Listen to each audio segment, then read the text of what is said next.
Good morning, good afternoon, good evening, good night, depending on what time you are watching this. It is day 9 of cosmetology school and the last day of week 3. It's Thursday, November 6th, and I am stuck in traffic. It's taking an hour and 30 minutes today. I think I might have jinxed myself when I said Thursdays are a lighter day, because not today. But I will still get there on time because I kept my eye on the GPS and I will be getting there early.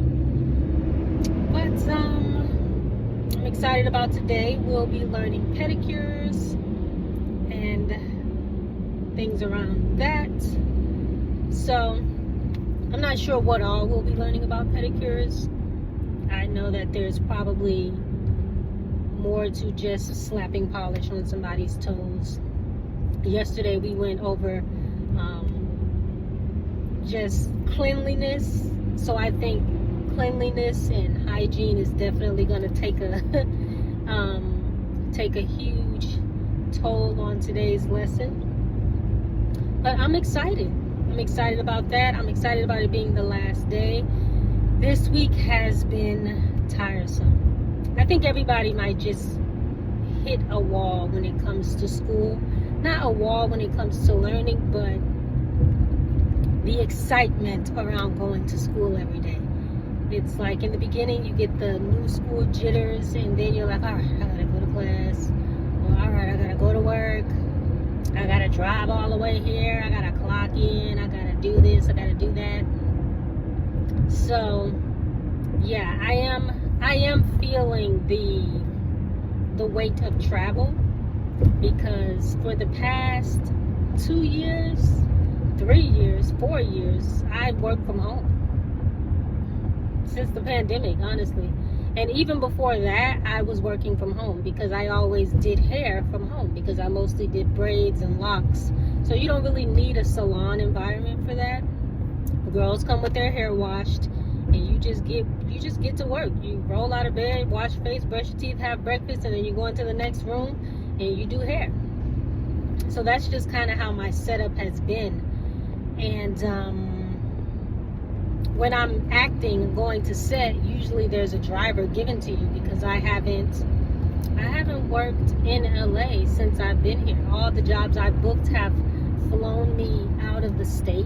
So every job I've booked so far, I've had to work pretty much in Atlanta.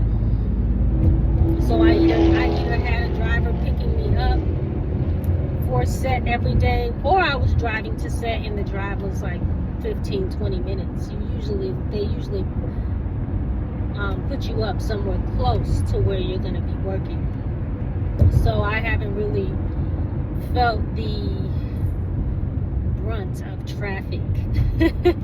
So it's not my favorite part of this journey. So knowing that I have to do this for 6.5 more months is an overwhelming thought that I just won't think about.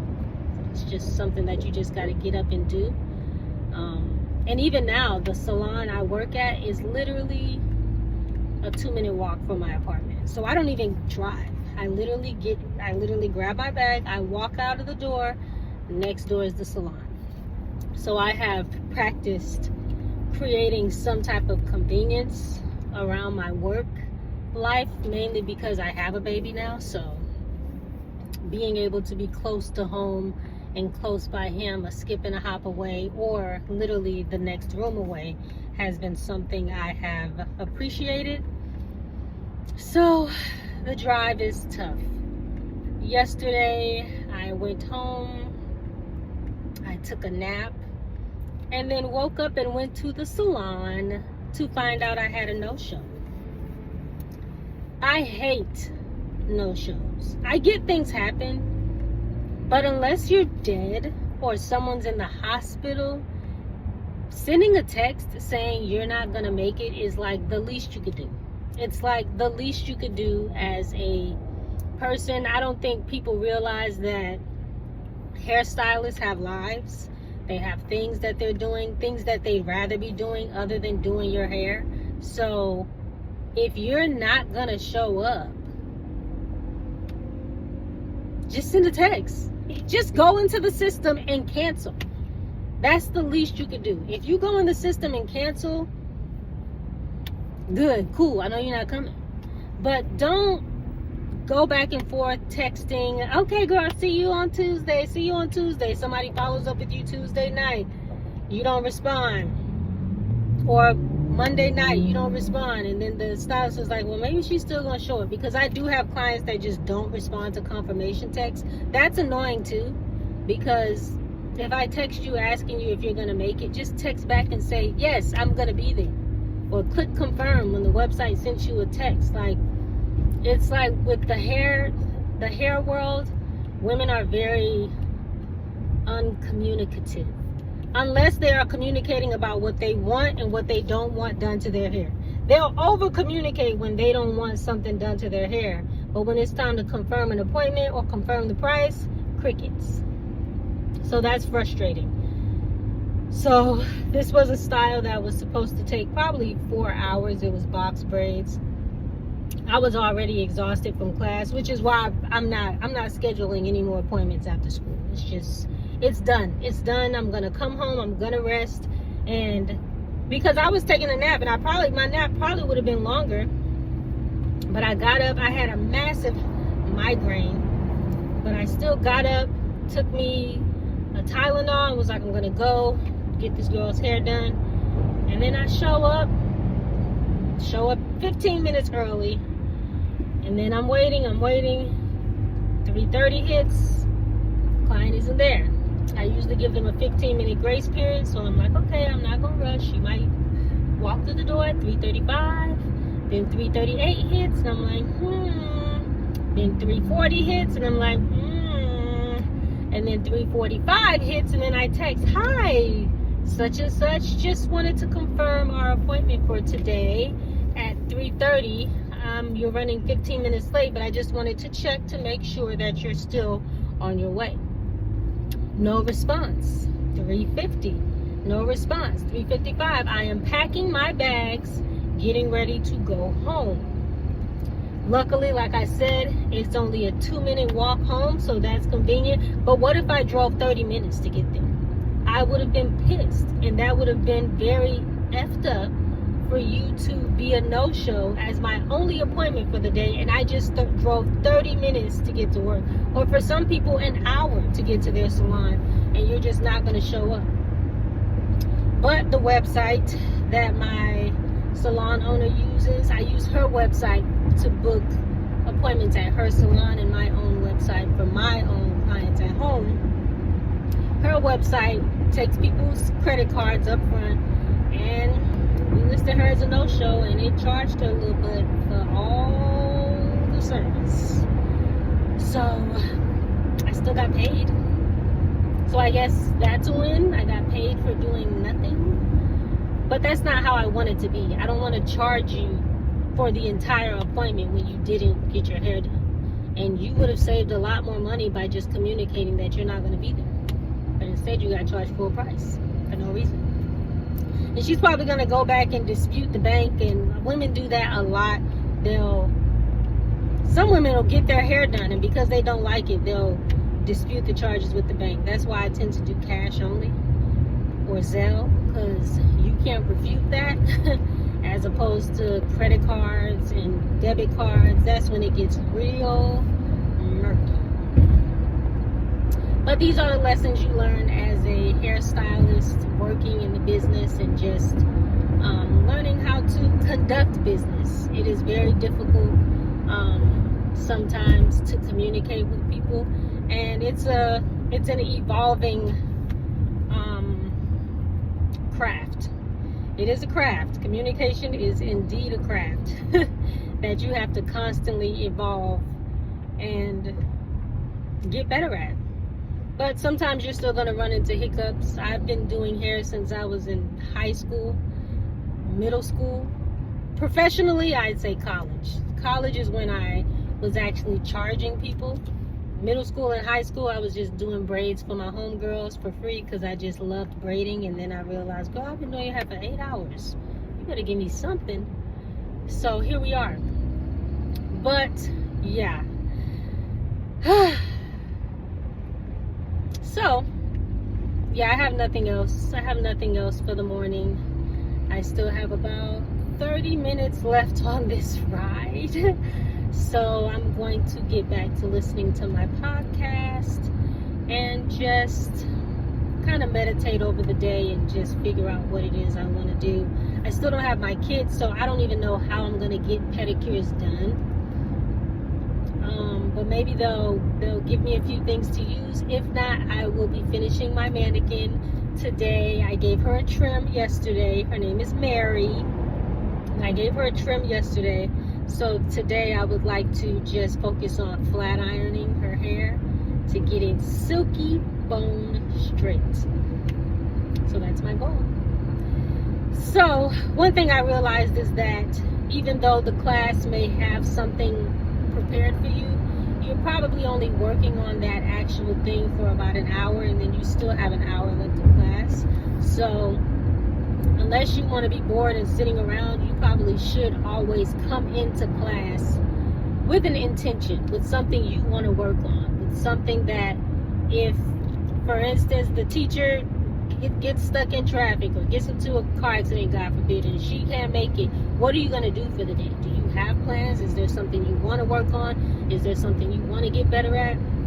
She hasn't taught me cutting yet, but I looked up videos to see how to do a 0-degree trim. And that's what I did yesterday. I got the scissors out and I started snipping. And it's my mannequin, so I can do what I want to do with it. And that's what I chose to do. So for anybody who may have a school that's a little unorthodox and is not always as structured or organized as you might want it to be, you create the structure in your life. You ultimately design the education you want to get for yourself, and you go from there.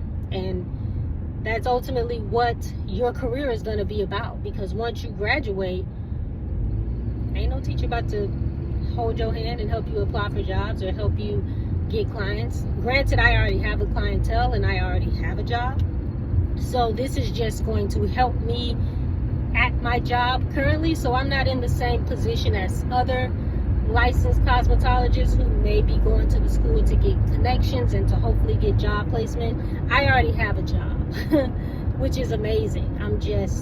I just want to be able to do more at the job I have. So that's why I can be a little less anal about certain things, because I already know where I'm going when I'm done. And I already know what I plan to do and how I plan to do it. And that's the benefit of, already being a hairstylist and kind of having a skill already that involves hair. So yeah, I'm done for now, and we shall chat again later.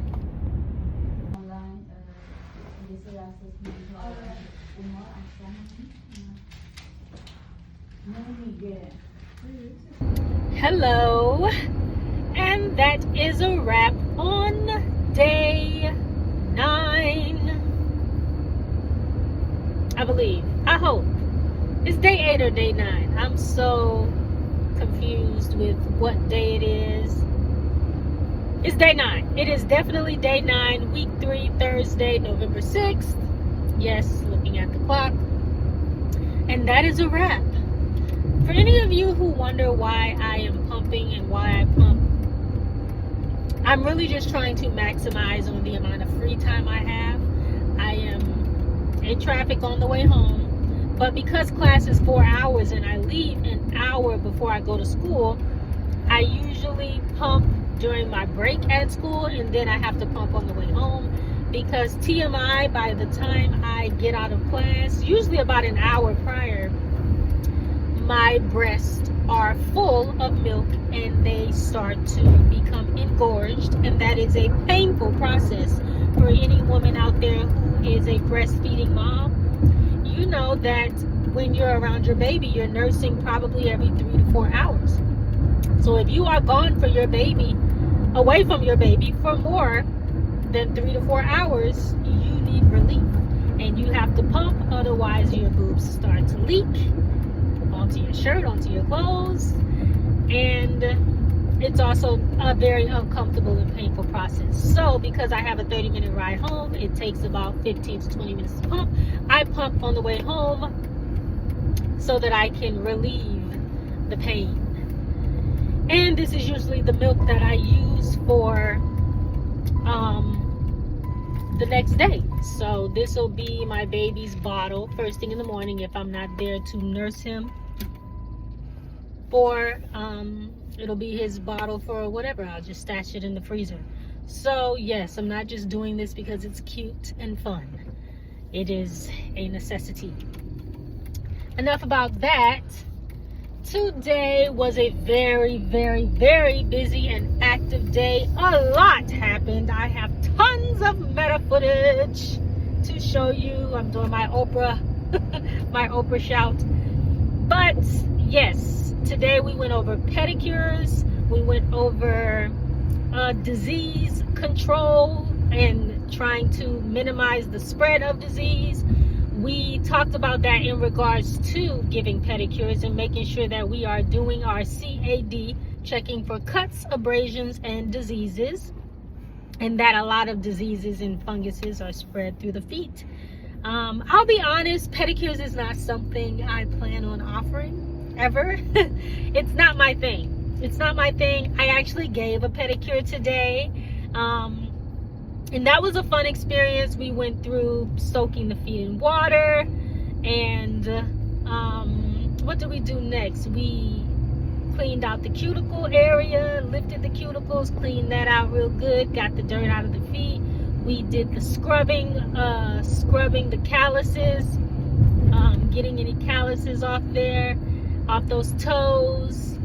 I didn't actually remove polish because my student client had gel polish on and they didn't have the machine to actually remove gel polish, so I didn't go as far as to remove her gel polish. But everything else I did, gave her a foot massage, applied the cuticle oil, applied the lotion, and just massaged it in there all nice and good, and just gave her a very, very basic pedicure.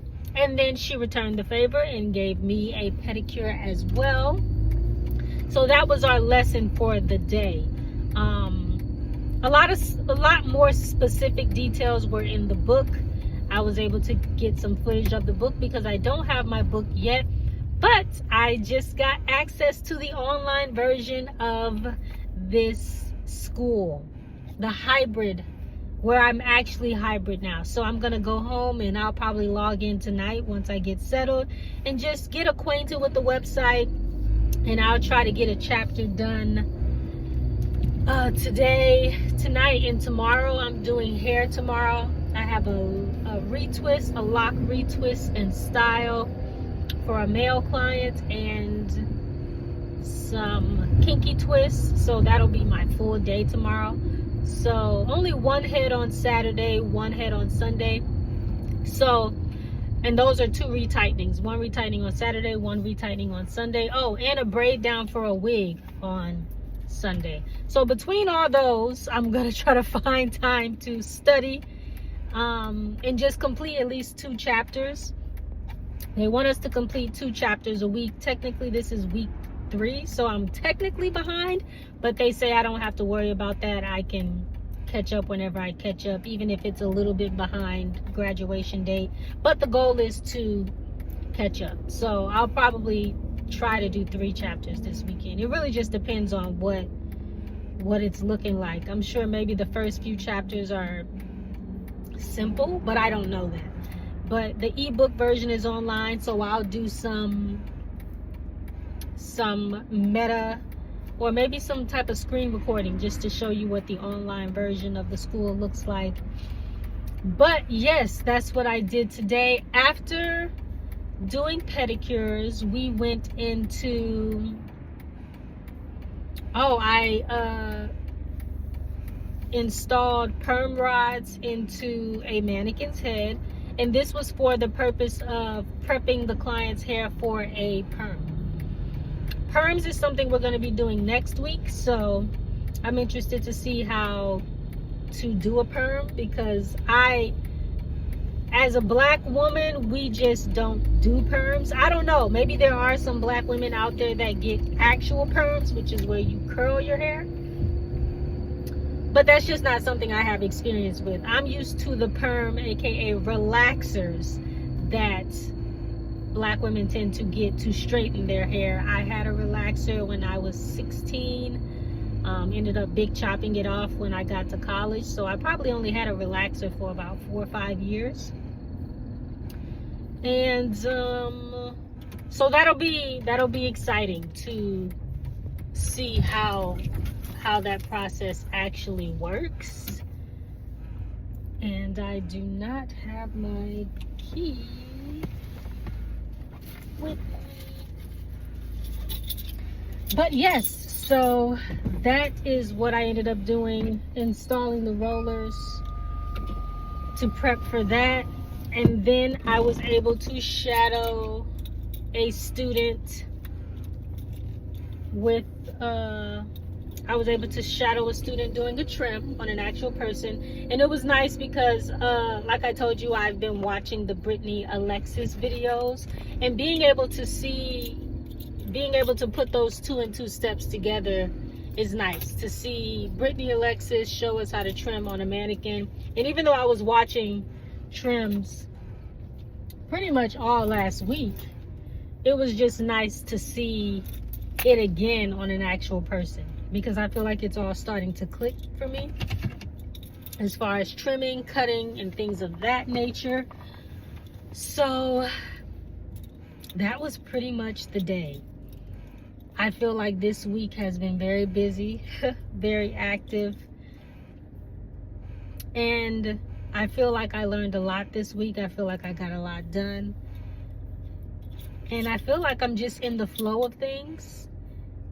I do feel a little sluggish and a little tired. My husband was like, already? And I'm like, when you haven't been in school for a long time, it's just like getting back into the flow of studying and reading, and not reading, but like reading a textbook. Like reading a textbook takes a different level of energy out of you, because it's all about reading comprehension. It's all about, no, I'm reading this because I need to know it and because I'm going to be tested on this. So I think the pressure of knowing I have a test at the end of this, there's a test at the end of every chapter. There are multiple tests on the online website. We have to do a test to get out of the school. And then I have to go do a test to get my certification. All these tests remind me why I did not like school in the first place, and why I never wanted to go back. After I got my bachelor's, I was like, I'm done with school, because what I really want to do doesn't require me to have a master's. And I don't feel like you should get a master's or even a bachelor's unless you are literally specializing in something. You need to be specializing in something, because it's a lot of money and it's a lot of energy, and it can be a lot of time wasted. And it's why a lot of people don't finish, because you're just wasting time because you don't know what you want to do. I'm glad I got my bachelor's in business, because I feel like that is what I'm doing. I do feel like I learned a lot getting my bachelor's in business, and I use just about everything that I learned in school today, in terms of budgeting, in terms of finance, in terms of Excel. Like, I put spreadsheets together like it's nobody's business. No AI. Like, the formulas, like me and my husband's budget sheet, it's all in there. We sent a budget sheet to our tax preparer once, and he was looking like, you clearly use your finance degree to put this together. Yes. So I appreciate that. But getting my master's, I was like, for what? So I do feel like cosmetology school is my master's, because it's like I'm specializing. I'm niching down on something that I already know how to do. I already have a job. So the day after I graduate, I am in there, and I'm just going to be doing services, the services I wasn't able to do before. Our instructor went over what the process is going to be like for testing. Once we test out of the school and we pass the exam, they want to test us at school first to give us the approval to test, because they feel like if we pass the test at school, we'll definitely pass the test, the state board exam. And she said, usually you take the state board exam within, sometimes the next day, but within a week or two, you're able to schedule your exam. And she recommends doing it as soon as possible, so within the month. And she said, once you take the exam, you take it on a computer, you go into whatever facility. They usually give you a facility that's closer to your home address. You go in, you can't wear anything, no meta glasses, no phones, no nothing, just your, I think you can only take your keys. I think she said just your keys. You go in, you take the exam online. It's multiple choice questions, 110 questions. 10 are more survey type questions, and then 100 exam questions you have to pass with like a 70 something, like 75 or something like that percent, maybe higher, but pretty much a C. And after you take the exam, you let the proctor know that you are done. They watch you submit the exam, and then you get your results right there in your face. Like, they calculate it up, the computer does all those things, and it lets you know if you pass. If you pass, it doesn't tell you what your percentage is. It only tells you your percentage if you fail. Once you get the pass, you go outside, or you wait for like 20-30 minutes. They print out your license and they hand it to you, all in that day. So she said, soon as you leave that exam, if you got clients lined up, you can go straight to the salon and get to coloring, cutting, whatever.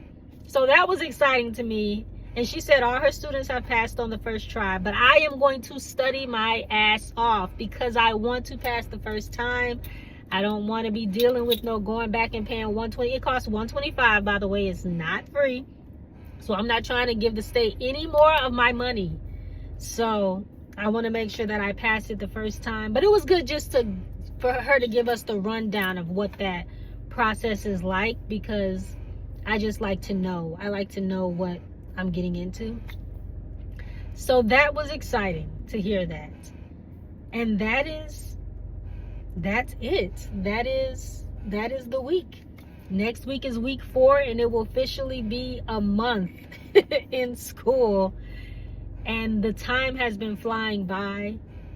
And I'm just, even though I feel tired a little bit, I'm grateful to be on this journey. I'm not going anywhere but to the finish line.